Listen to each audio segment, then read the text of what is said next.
All right, welcome to Frontline, 6 o'clock here on the East Coast. We begin with some breaking news here in New York, where nearly 50 protesters were arrested today trying to block the street after President Trump spoke at the United Nations. We're going to have more on that later and how stupid that protest was. Also, would-be Trump assassin Ryan Ruth was found guilty on all accounts today after trying to stab himself in the neck after the verdict was read. I don't know why they stopped him, and one person is dead after a shooting in a mall in Augusta, Georgia. 2 suspects are in custody and 2 more are being sought. But first, the UN, not really a good investment, and Trump pretty much torched him today. Let's do this.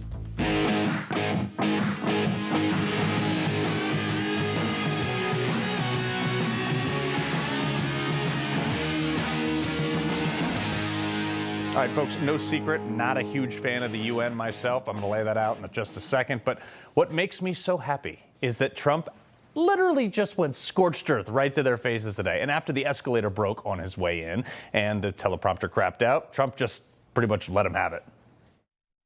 I ended 7 wars, dealt with the leaders of each and every one of these countries, and never even received a phone call from the United Nations offering to help in finalizing the deal. All I got from the United Nations was an escalator that on the way up stopped right in the middle. If the First Lady wasn't in great shape, she would have fallen, but she's in great shape. We're both in good shape. We both stood. And then a teleprompter that didn't work. These are the 2 things I got from the United Nations, a bad escalator and a bad teleprompter. Yeah, I mean, whatever. Stop 7 wars. I mean, what did the experts do? He basically asked the question that I ask every single time I see that massive building right on the water in Midtown Manhattan. I'm like, what would you say you do here? Not only is the UN not solving the problems it should, too often, it's actually creating new problems for us to solve. The best example is the #1 political issue of our time, the crisis of uncontrolled migration. Yeah, look, I actually hate this week because every year a bunch of self-important government-funded, and by that I mean American-funded, cheese balls walking around in high-priced suits, dish dashes, and like African tribal dresses, literally just shutting down the whole city. I can't even get from the train station to work for like 4 blocks. For what? This agency consumes hundreds of billions of dollars. We give them like $13 billion a year. We've given them almost $150 billion to the UN in the last 10 years. And we've gotten butt kissed for it. No, Carl, they do all kinds of things. No, they don't. I'm going to prove this to you. What are the initiatives of the UN? Like what are you pleased with them for? All right? Their favorite issue, world hunger. That's their default. They put pictures up of some starving kids in Africa and then guilt-trip countries into giving the UN money. And in the last 10 years, the UN has allocated over $105 billion to solving world hunger, a little over $10 billion a year. And in that same time, by their own estimates, why then, if they're so star-spangled awesome, has the left, they just think that they're so awesome at everything, and hunger has gone from 80 million people starving to 309 million people. I mean, the UN lives in this world with no deliverables because this woman who is supposed to be in charge of solving this issue for the UN, when she doesn't solve it, she throws up her hands and says, oh, no organization can solve world hunger alone and that global cooperation is critical to save millions. So why did you tweet out to Elon Musk, I'm offering you a once-in-a-lifetime opportunity to help save 42 million people from starvation for just $6.6 billion. Offer expires soon and lives do too. This is why everyone who works a real job and actually pays taxes hates them going to the UN, because this is reality versus the fantasy land of non-deliverables from places like them. Elon proved this. He said, if WFP can describe on this Twitter thread exactly how $6 billion will solve world hunger, I will sell Tesla stock and do it right now. And of course, she couldn't give one specific example or open source any data, and promptly backed down from her claim and then went back to their broad sweeping generalities about, oh, we're do-gooding. Give us $6 billion anyway. No. Perhaps their time and our money would be better spent on preventing, I don't know, places like Zimbabwe from taking the land from 4,500 white farmers in the year 2000 that immediately plunged that entire country into 50% starvation rates and hyperinflation. No, they had nothing bad to say about that. Just give us more money and we're going to fight other world hunger. No thanks. But this is the issue with anything in their organization. They never actually address the cause because the goal is not to actually solve anything. It's just to get more money and power so they can have other escalators that don't work. And pick another one. Immigration. Here, from their website. Calls on countries to facilitate orderly, safe, regular, and responsible migration and mobility of people, including through implementation of planned and well-managed migration. What does that even mean? Great. You're calling on countries. You take in $3.8 billion for that department to call on nations that actually produce things to facilitate migrations? Thanks. How's that working out for the countries that listen to the UN, by the way? Trump just ran them over on this one. Right to their faces again. Where migrants have violated laws, lodged false asylum claims, or claimed refugee status for illegitimate reasons, they should, in many cases, be immediately sent home. Yeah. Not working out so great. In fact, the UK, this dude found himself subject to, what did the cops actually say? It was offensive to Muslims that he was, this is a quote, being visibly Jewish in public.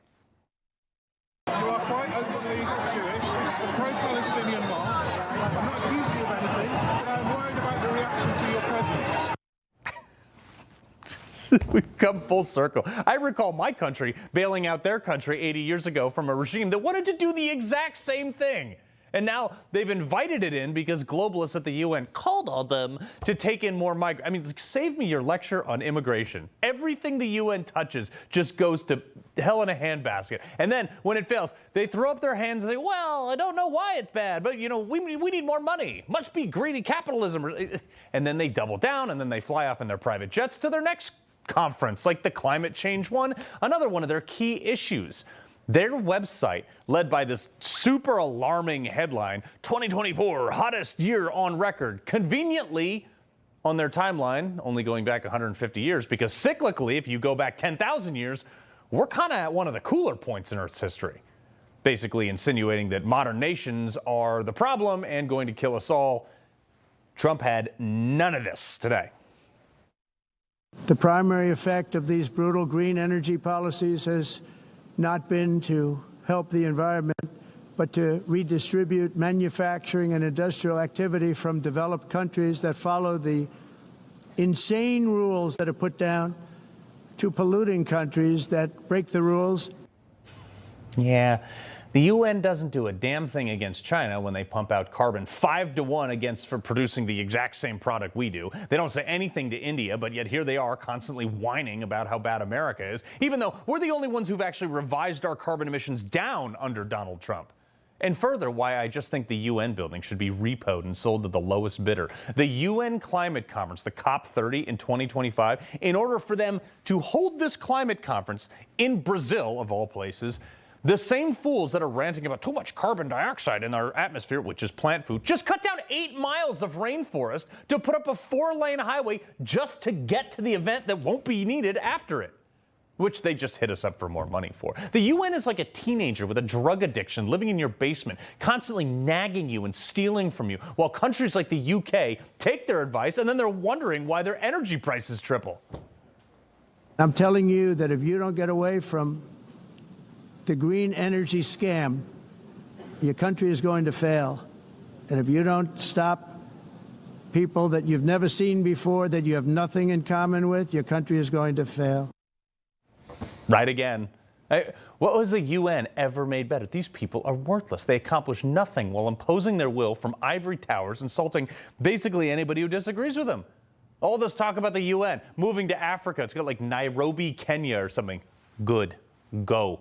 Better not take hydroxychloroquine for malaria, because remember during COVID, those same people at the UN told us that it had serious health concerns for your heart and liver.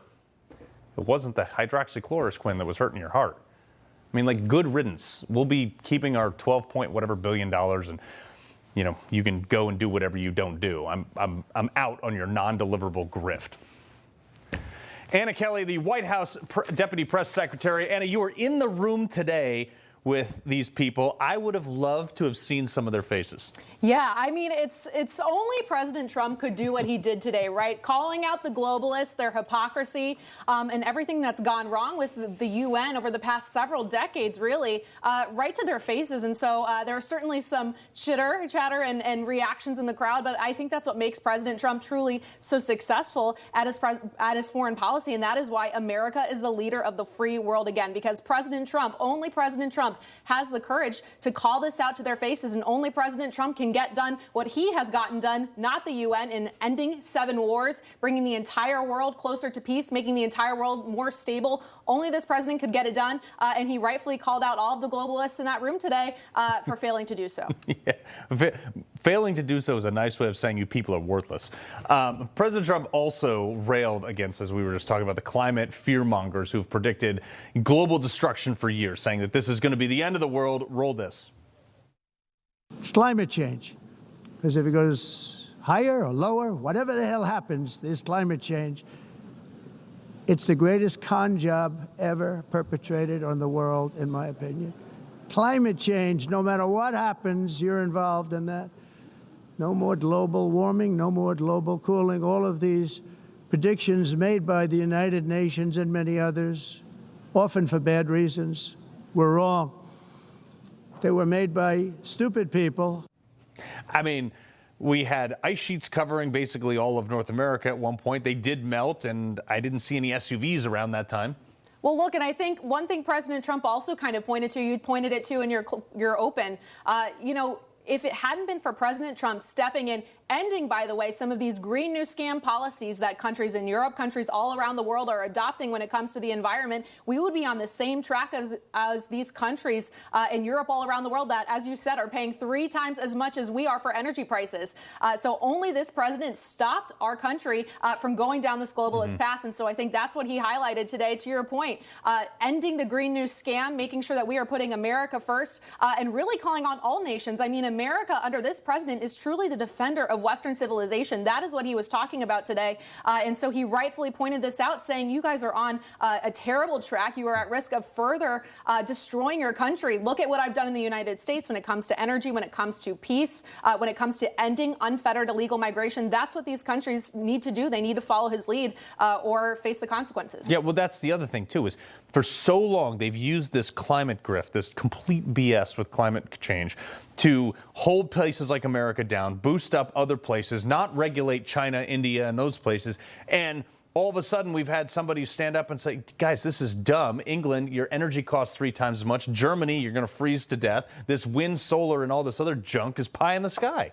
Right. And then this president, I think, has done a great job, to your point, prioritizing the most effective and reliable sources of energy. That is nuclear. That is, of course, drill, baby, drill. That is beautiful, clean coal. Right. And so, again, I think you are seeing these countries in Europe facing the consequences of these Green New Scam policies that are totally destroying their economies when they have liquid gold at their feet in many of these places, just like we do here in the United States. And so this president will always put America first. He will always carry out the American people's mandate to make sure we are lowering energy costs, to bring down those costs and make sure we are accessing all of the beautiful natural resources that we have available. And that's what these countries should be doing too. So I got to ask you, Macron last night gets stuck behind the president's motorcade. He's stuck behind the barriers. Apparently he just calls him and says, like, hey, I'm stuck behind your motorcade. Can you let me go? And he was like, no, dude, walk.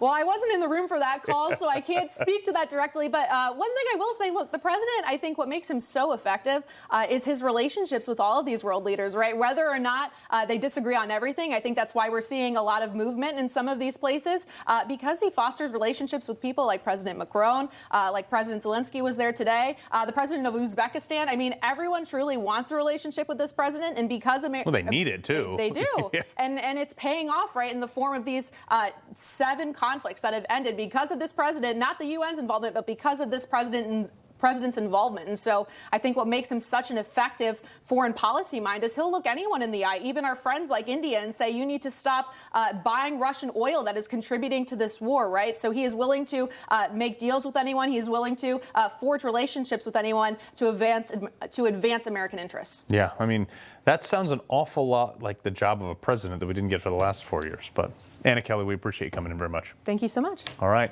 Well, coming up, Kamala Harris and her word salads have unfortunately made their return to TV. I thought we were done with this, but no. But first, Trump would-be assassin found guilty on all accounts. That and more next.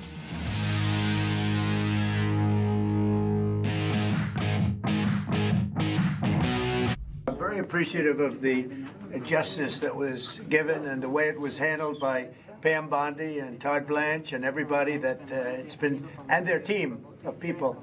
It was really well handled, and it's very important. You can't let things like that happen. Nothing to do with me, but a president or even a person. You can't allow that to happen. And so justice was served, and we'll see what happens. Oh, the would-be Trump assassin Ryan Ruth, who by all accounts attempted to kill the president during his last campaign in September, has been found guilty on all 5 charges. After the verdict today, he attempted to commit suicide by stabbing himself in the neck with a pencil. Okay, J-Town legal analyst and former U.S. District Attorney. I mean, they stopped him. Oh. Spoken like a Navy SEAL, right?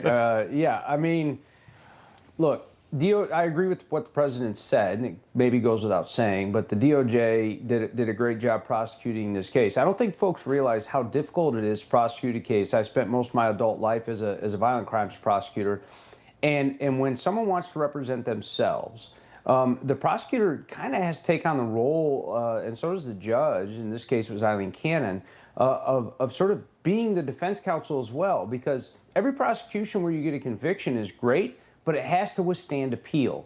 So you have to ensure that Ruth was able to get all the information he needed, consult with his attorney, have extra time to do X, Y, and Z, so that the trial is fair, which is all that we are entitled to in this country. And if you want to represent yourself, that's fine, but you can't do as Ruth tried to do at the very end, which is enlist counsel. You want to represent yourself, that's your decision, you're going to have to live with it. And so and that's just sort of an appellate trick at the very end that almost always happens.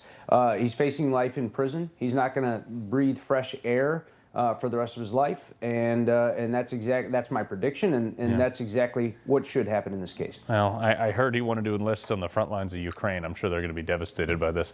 The other thing is, yesterday we showed you Trump's truth about, he was basically published a text to Pam Bondi about taking action. And now there's some reports swirling around that we haven't confirmed here yet, but they are swirling around pretty rapidly about finally criminally investigating some of the fraud uncovered by Elon's Doge. Do we know anything more about this? Well, I think that those investigations probably began back when Doge was doing its work, and it's very responsible of this DOJ as opposed to perhaps the previous administration, where it's not leaking like a sieve constantly about who's the target of investigation, what organization is part of a criminal conspiracy, and the grand juries that have convened to investigate all of the above. But when you have 382 $1 million in unemployment fraud annually, $2 billion in misplaced funds to HUD, billions that you've reported on, Carl, on USAID, and the monies that were just going to, fruitlessly to NGOs around the world and inside of this country. Those monies perhaps coming back in to politics to support left-wing candidates. Those are intense, very paper-heavy investigations, need a lot of subpoenas. And I think that General Bondi and Todd Blanche, the Deputy Attorney General, are meticulously going through this, and I do think that we are going to see some criminal indictments before the year's out. Jay, I'm frustrated by this. Am I impatient? I know the legal system takes absolutely forever, okay? But it's been 8 months that call it 6 months since we've conclusively known about this fraud. Can we please? We have sent nobody to jail over this. I agree with your frustration. And part of that frustration, Carl, is that you knew this was going on all along, right? We just had sort of evidence and proof of it through the efforts of Doge. And so what I know you and I both prefer and we can agree on is that they gather enough evidence to get all of the bad actors into the same courtroom for prosecution. And sometimes that takes time. more time than you and I might like. I've been a part of the legal system my whole adult life, and I can tell you it always takes too long. 6 months is certainly no record for time that it takes to get to a heavily white-collar indictment. But I do suspect that you're going to start hearing more about this in the coming months. I want to real quick get to these H-1B visas, okay? Yes. Trump says, look, all new visas, H-1B visas, will come with a $100,000 price tag. All the existing ones will stay in. They won't have to pay to renew them. That's too bad. But, you know, this is something that changes the game because you have all these foreign workers coming in here. They're getting training. Some of them stay, some of them go, but all of them are taking away from American workers. Correct. And for folks who don't know, H-1Bs, those visas are for, specialty visas for specialty work. It won't surprise anyone that California and Texas have the most H-1B visas in the country. So think of the tech sectors in both of those states. You're right. They're taking jobs from Americans. That $100,000 now will deter companies from hiring foreign workers when American workers are available. This is a genius economic move by President Trump once again. It's a 3-year visa, and then there's a renewal for another 3 years. So that's 6 years that an American college kid or engineer isn't getting those jobs. Yeah, well, now we just got to simultaneously morph people from getting, degrees in underwater basket weaving to actual things that we need. J-Town, pleasure, my man. I love it, Carl. Thanks, man. All right, talk soon. All right, coming up, Kamala Harris is on her book tour doing her debut interview with none other than Mark Cuban's other brother on MSNBC. I think MS Now, maybe it is. And the word salads are like maybe worse than they were on the campaign trail. We got that in our Culture Clash next.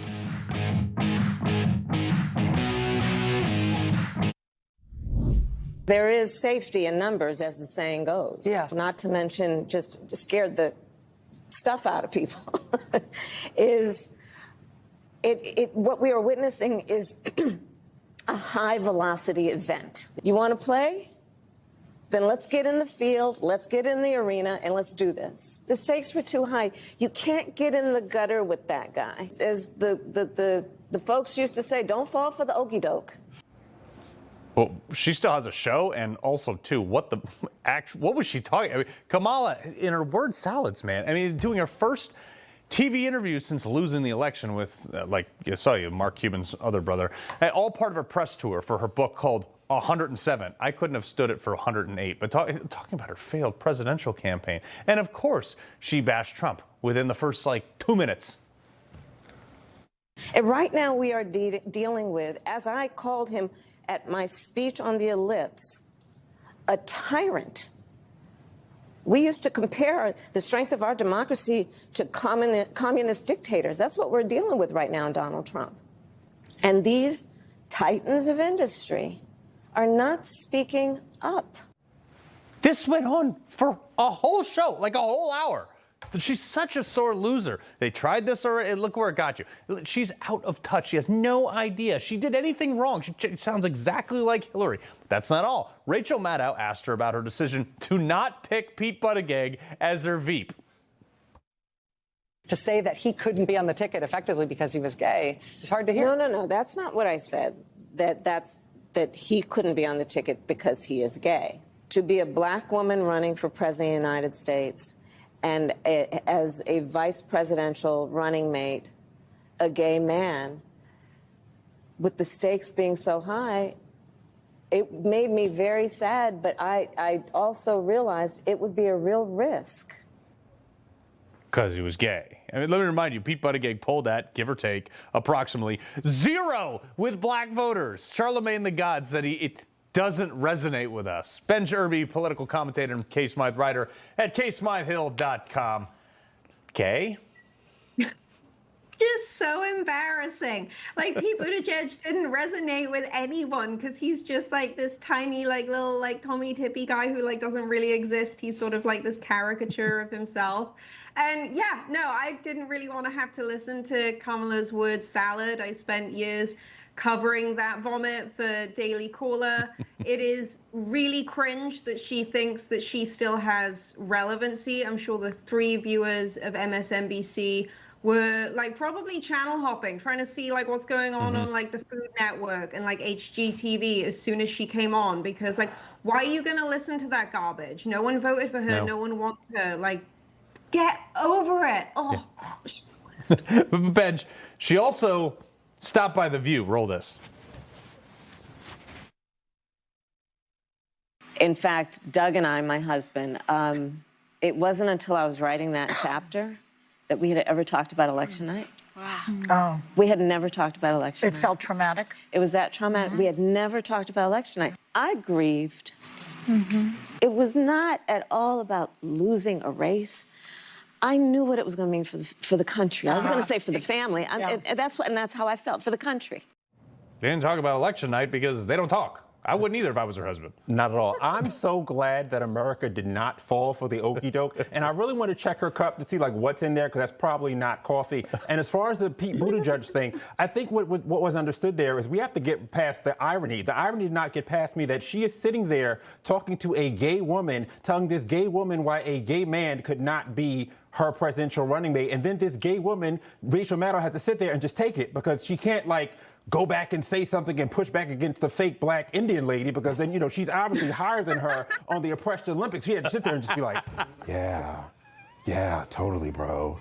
Yeah, I just found that hilarious. But really what Kamala's not really saying is that the reason why she couldn't pick Buttigieg and why he has like 0, percentage with black voters, not so much about him being gay, it's about the fact that there was that whole Eric Logan shooting, which was the unarmed black man that was shot in South Bend right in the middle of the 2020, campaign cycle. Which was his city that he couldn't fix a pothole. Right, and there was a lot of shady things going on with that. So obviously the ACAB, BLM, we hate cops, constituency was not going to go for that. That's what she didn't say. It wasn't about him being gay. Yeah, it could have been the chest feeding too. That didn't really. I mean, that was a lot. There. I definitely don't think America's electing a gay president, but that's not why she picked him for real. Yeah. Why she didn't pick him for real. And the fake beard. Yeah. Okay, so again, liberals are like foaming at the mouth at the fact that Jimmy Kimmel's show is returning, but it's like not on half the stations it once existed in. Sinclair, a couple other major carriers not doing this, and I'm like, hey, you know what, man? You got your show back. Good for you. Whatever. I don't really care. I'm just not going to watch. I don't think many people are going to watch. And if I've said it once, I've said it a million times. The only reason that Jimmy Kimmel got his show back is because he has so much dirt on everyone in the industry. I think people are scared to go against him. I mean, the guy, like, he doesn't have like a great show. It doesn't resonate with the American people. We all know that. He's, again, like a caricature of himself. He's just kind of a joke, doesn't really realize it yet. But on the sort of darker side of things, I mean, this is from like all my sources in the industry. Like, you don't say no to Jimmy because he will find a way to get you back. And there's very few people like him in the industry. Seems like a great guy. Well, like his rating's like 30% lower than Colbert. He's not coming back after this next round. Yeah, I think because he doesn't make anyone money. On average, we were more than doubling his ratings, actually. Just fun fact. All right, Benj. Doesn't surprise me. And it just seems to me like people who don't like Trump will just do anything to oppose him. And now, like you said, came out yesterday, acetaminophen in Tylenol could lead to risks of autism during pregnancy for women. Now, it doesn't affect pregnant men, but like Buttigieg. Like Buttigieg. But he did say, there are people coming out today that are like, first off, there's groups that are saying like autism doesn't need to be fixed. Libs are now pro-autism. And then also pregnant women are posting taking acetaminophen products while pregnant. Poor children. I mean, these are going to be our newest next trans children, I'm sure, because, I mean, these is the Munchausen syndrome that we have. I mean, look, I think it's great that we're actually attacking autism. Autism is a scourge. I mean, it doesn't matter whether you have money, celebrities' children have it, poor children have it, so I'm really glad for this. But for the libs, I just want to let you know that Donald Trump is for breathing air and drinking water. No. Okay? So you guys have to stop that. You have to stop breathing, stop drinking water, because Trump is for it. Water is racist, and air is fascist, so I need you guys to hold your breath for democracy. I mean, obviously for democracy. Okay. Everything's for democracy. Okay, Benj, appreciate you being here for democracy. All right, coming up, the clock is ticking as the threat of government shutdown looms in Washington. Oh no, we got that next.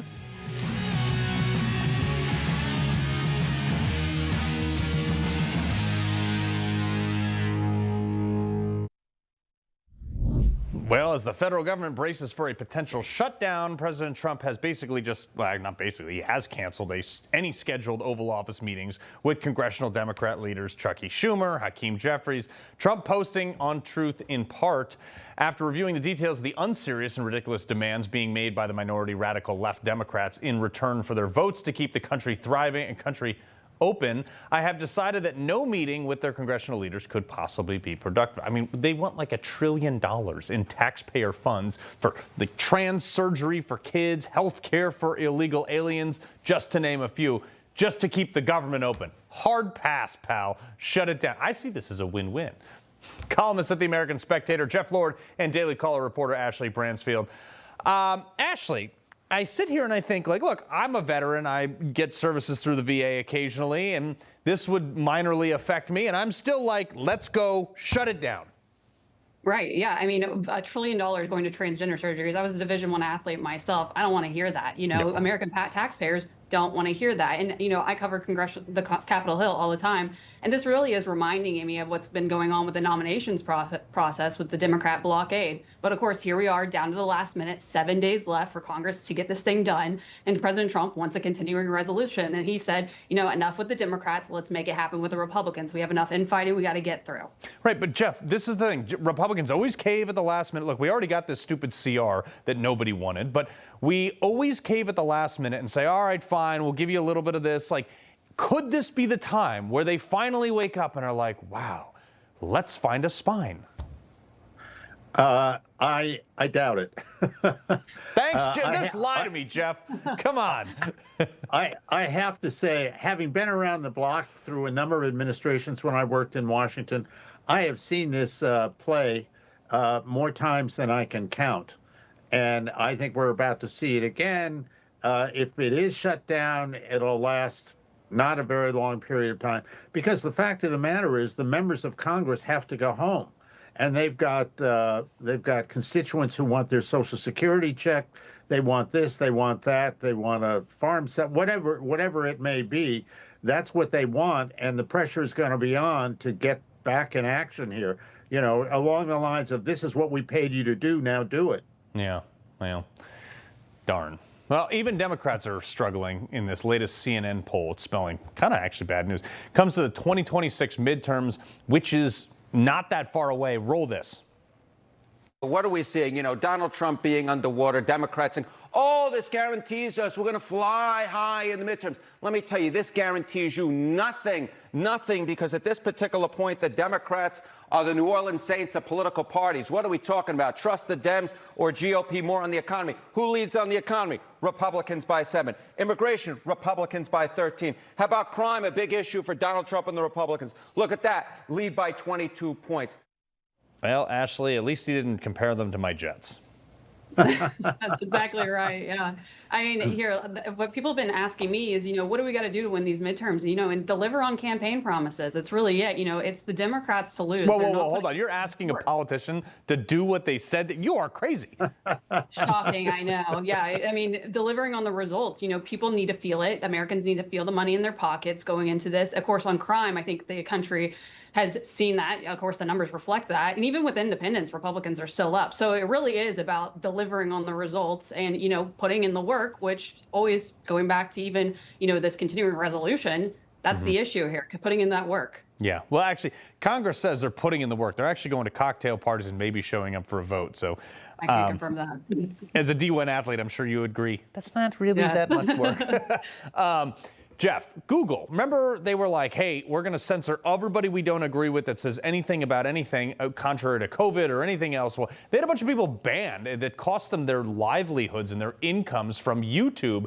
But now Google admits that there was tons of censorship, and now they're promising to end the bans of those YouTube accounts. It's the simplest formula. You give any human being a lot of power, and in our era, it happens to be internet tech execs, and they're going to use it. And particularly when we have a situation where not only do they have power, but they're all liberals. They're all left. So they're going to do what they feel they need to do, and it's only by calling them out and making them, stand up and have some responsibility in this age that this kind of thing can stop. Yeah.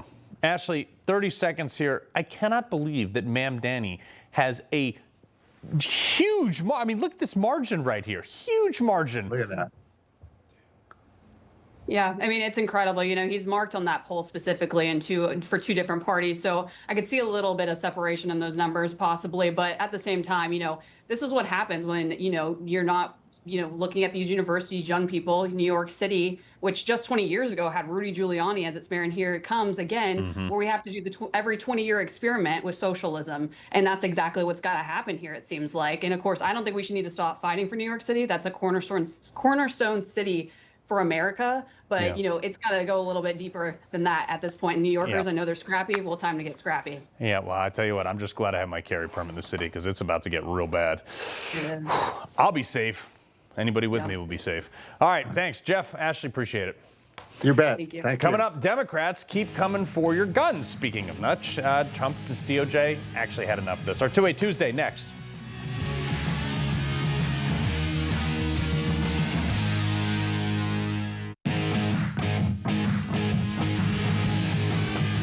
All right, it's 2-8 Tuesday. Let's do some gun stuff. Trump's DOJ stepping in finally to protect the right to keep and bear arms by filing an amicus brief with the U.S. Third Circuit Court of Appeals, urging the full court to strike down New Jersey's ban on AR-15 style rifles and magazines over 10 rounds. Arguing the categorical prohibitions violate the Second Amendment. I agree, because it says, shall not be infringed. Pretty clear. Editor of Bearing Arms and the host of the fantastic Bearing Arms podcast, Cam Edwards, and Second Amendment columnist at Breitbart News, AWR Hawkins. Cam, you and I have been talking about mag bans and AR-15 bans since as long as I have known you, and this is the first time we've really seen the DOJ action on it.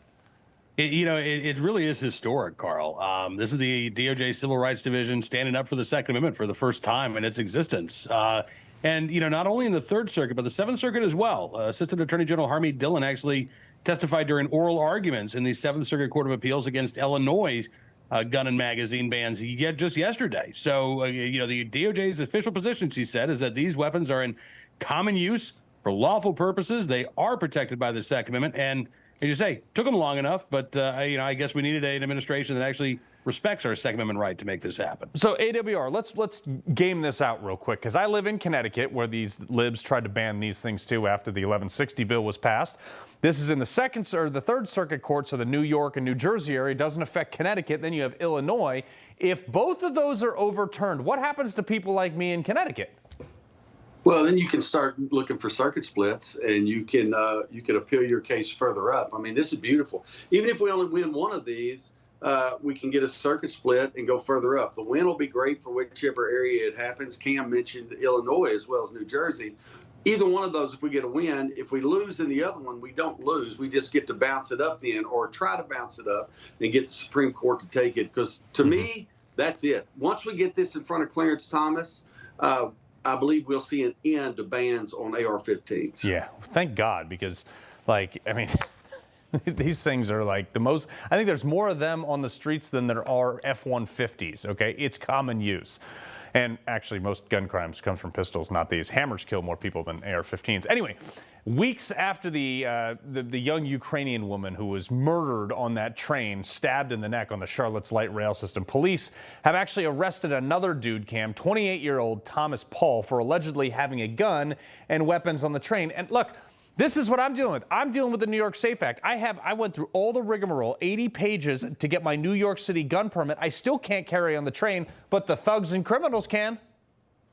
Yeah, you're right, Carl. And, it's interesting. That news story from, I think it was WRAL, quoted a woman who said, you know what, I violate the weapons policy every time I get on because I've got my mace, I've got my pepper spray. She says, I don't have a car. This is the way I get around, and I want to feel safe. And this is a dangerous place. That's exactly why our Second Amendment rights should not stop when we get on public transportation. We're told it's good for the environment to take buses, to take trains. We're told that, you don't need a car in New York City, right? Because you can take the subway. Well, if I have to sacrifice any of my civil rights to get on public transportation, there's a problem, right? Yeah. So, we need to fix this, not just in Charlotte, but around the country. Yeah, exactly. I don't get it. All right, AWR. Democrats in Pennsylvania are using a tax on police officers to push more gun control. Now, my problem with this is there's this pesky little section in the Pennsylvania Constitution that said the right to keep bear arms shall not be questioned, not infringed, questioned. Right. When do we start locking people up? Well, I mean, it's crazy. And what the thing that drives me crazy, Carl, who are these gun controls going to constrain?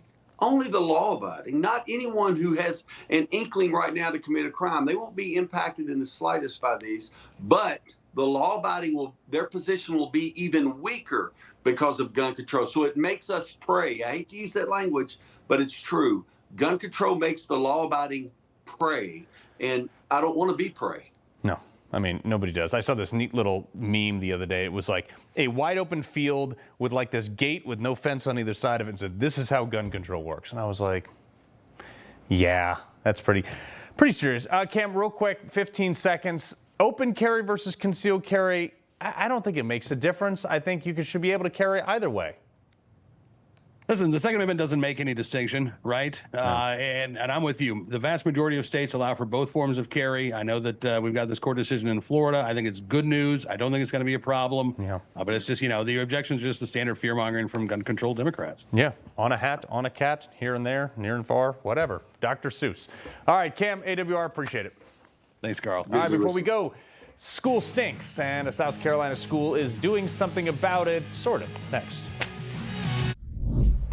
Well, the kids smelt it. We know who dealt it. I know whoever did the rhyme did the crime. But a South Carolina high school teacher's assistant just got busted for using fart spray at a West Florence high school, causing more than $50,000 worth of damage to the school's HVAC system, in addition to leaving a number of students apparently needing medical attention. I mean, the kids are allegedly experiencing headaches and nausea and dizziness. My Lord, we've gotten so soft. We used to spray this in each other's faces back in the day.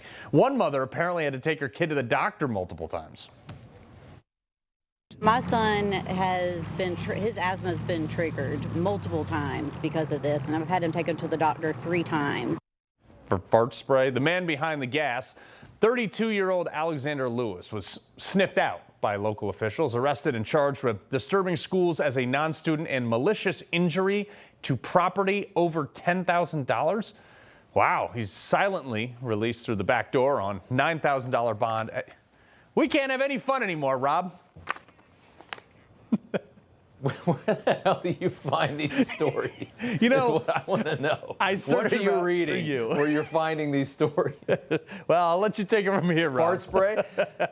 I didn't even know that was a thing. Carl, thanks so much. We appreciate it.